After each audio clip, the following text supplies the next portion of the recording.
when $70,000 a year meant you had made it, but today it barely keeps you afloat. Let me tell you something that's going to hit different for anyone who's been working their tail off thinking they're climbing the ladder to success. Remember when making 70 grand a year meant you had absolutely crushed it?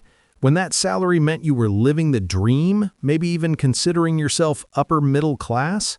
Well, buckle up, because we need to have a real conversation about what's actually happening in America right now.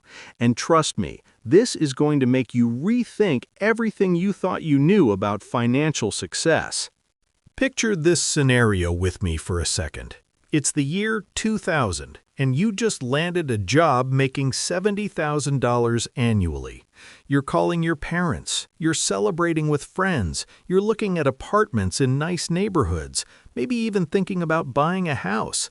That number meant something. It meant security. It meant comfort. It meant you could actually save money and plan for the future. Fast forward to today, and that same $70,000 salary has you checking your bank account 3 times before buying groceries, sweating over your rent payment, and wondering if you'll ever be able to afford a down payment on anything bigger than a used car. This isn't just about numbers on a paycheck, though. This is about the complete transformation of what it means to be financially stable in this country. We're living through one of the most dramatic shifts in purchasing power that modern America has ever seen, and somehow we're all just supposed to pretend like everything's normal. We're supposed to smile and nod when people say the economy is doing great, while we're literally watching our paychecks evaporate before our eyes. Let's break down what $70,000 actually looks like in the real world right now. First up, housing, because let's be honest, this is where most of your money is disappearing faster than ice cream on a hot summer day. The general rule used to be that you shouldn't spend more than 30% of your income on housing. At $70,000 a year, that's about $5,800 gross per month, which means after taxes, you're looking at maybe $4,000 to $4,500 take-home, depending on your state. 30% of that would be around $1,350 for housing. Sounds reasonable, right? Wrong. Dead wrong. In most major cities across America, $1,350 won't even get you a decent one-bedroom apartment anymore. We're talking about cities like New York, San Francisco, Los Angeles, Seattle, Boston, Miami, and the list goes on. Even in mid-sized cities that used to be affordable, rent prices have skyrocketed to levels that would have seemed absolutely insane just a few years ago. You're looking at $2,000, $2,500, sometimes $3,000 for a basic apartment in a halfway decent neighborhood. So right off the bat, you're already blowing way past that 30% rule. You're spending 50, 60, sometimes even 70% of your take-home pay just to have a roof over your head. But wait, it gets better. Let's talk about everything else, because housing is just the beginning of this financial nightmare. You've got your car payment if you need a vehicle to get to work, and unless you're living in one of the few cities with actually functional public transportation, you probably do. A decent, reliable car is going to run you anywhere from $300 to $600 a month in payments, and that's if you're being conservative. Food is another category that's absolutely exploded in cost. Remember when you could do a full grocery run for $100 and actually feed yourself for a week? Those days are gone, my friend. A basic trip to the grocery store now feels like you're shopping at a luxury boutique. Eggs that used to cost $2 are now $5 or $6. Chicken breast that was affordable is now a premium purchase. Don't even get me started on eating out, because what used to be a $10 meal is now $25 or $30 after fees, tips, and delivery charges if you're ordering in. If you're trying to eat relatively healthy and not live off ramen noodles, you're easily spending $600 to $800 a month on food, and that's being pretty frugal. It's like playing Russian roulette with your bank account every time you wake up with a weird pain.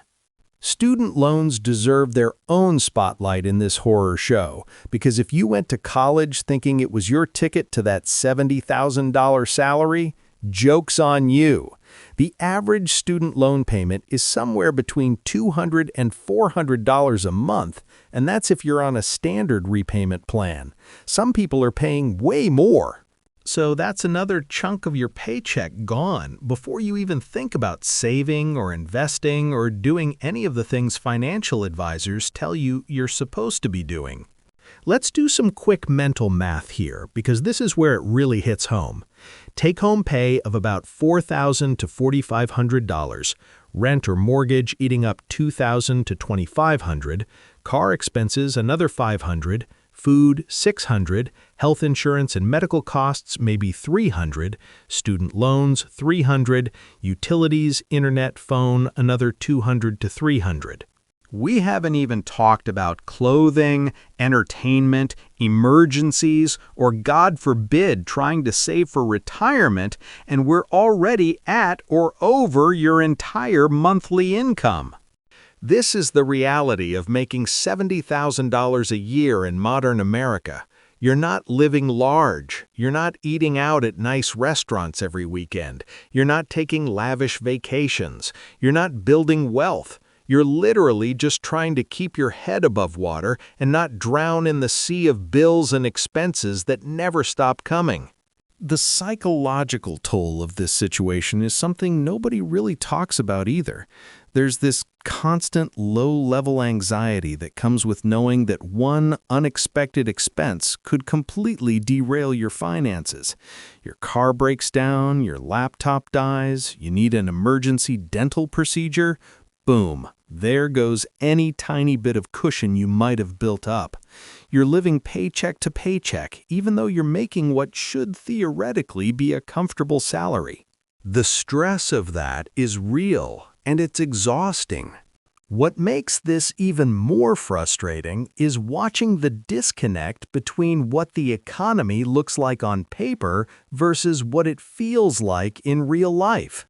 You see headlines about record corporate profits, stock markets hitting all-time highs, billionaires adding to their wealth, and meanwhile, you're clipping digital coupons trying to save $3 on pasta. The wealth gap isn't just growing, it's turning into a chasm, and people making $70,000 are finding themselves on the wrong side of it. The promise that was sold to so many of us was pretty straightforward. Go to school, get a degree, work hard, climb the corporate ladder, and you'll be rewarded with a comfortable middle-class life. You'll be able to buy a house, raise a family, save for retirement, maybe take a vacation once a year. That was the deal. But somewhere along the way, the rules changed, and nobody bothered to update the playbook. Wages have stayed relatively stagnant while the cost of literally everything has exploded. Housing costs have gone up exponentially. Education costs have skyrocketed. Healthcare is outrageously expensive. Even basic necessities cost dramatically more than they did just a few years ago. The inflation we've experienced recently has only accelerated a trend that was already well underway.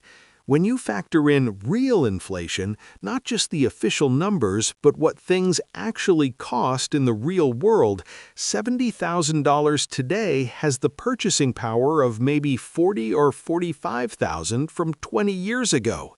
Think about that.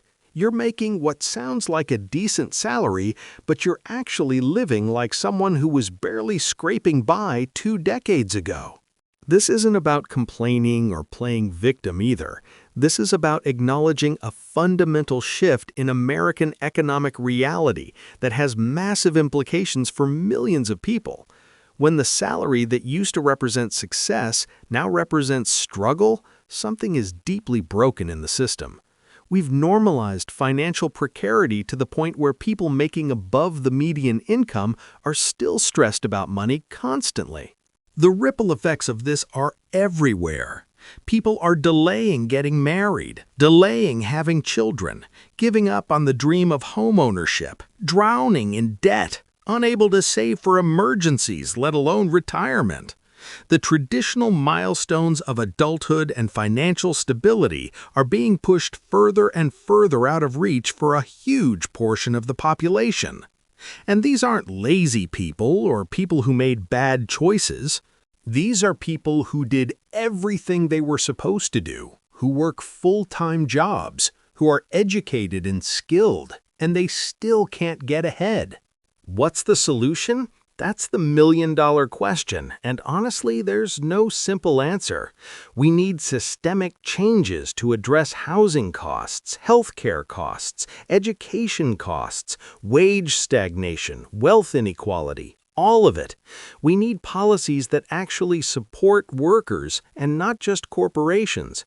We need to rebuild a system where hard work actually pays off with financial security and not just the privilege of staying out of debt. In the meantime, what can individuals do? Get real about your financial situation and stop comparing yourself to some outdated ideal of what success should look like. Budget ruthlessly and find ways to cut costs where you can without sacrificing your sanity. Look for ways to increase your income, whether that's negotiating raises, switching jobs, side hustles, whatever works for you. Build community and support networks because we're all going through this together and there's power in solidarity. Advocate for change because this isn't sustainable, and the more people who speak up about it, the harder it is to ignore. The story of $70,000 a year used to be a success story. Now it's a survival story. And that shift tells us everything we need to know about where we are as a country and where we're headed. The American dream isn't dead, but it's definitely on life support, and it's going to take all of us recognizing that reality and demanding better to revive it. This isn't the way things have to be. This is the way things are right now, but we have the power to change it if we're willing to face the truth and fight for something better.